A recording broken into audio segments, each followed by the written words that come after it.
Welcome to Let Me Fix This. Enjoy the video. In this video, I will show you how to make cheese dip. First, gather your ingredients.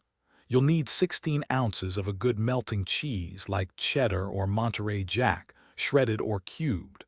Also, have 1/4 cup of milk, cream, or evaporated milk on hand.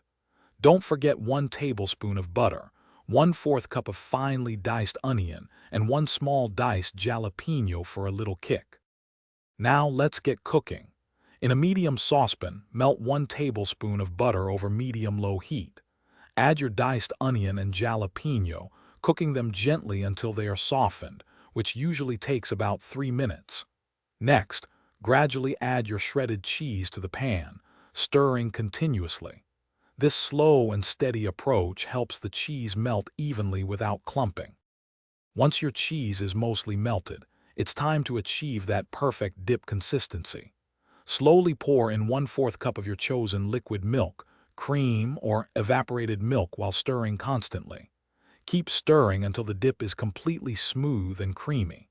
Now, season it to taste with about 1/4 teaspoon of salt, a pinch of black pepper, and a dash of garlic powder.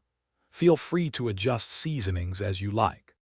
Your homemade cheese dip is now ready to be enjoyed.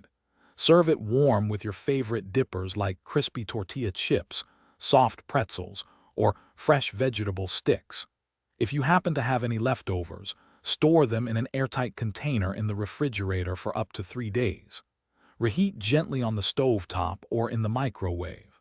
Also, be sure to check the description below for a link to a fantastic book that can truly change how you think about money, plus other exclusive deals. Thanks for watching. If you found this helpful, don't forget to like and subscribe.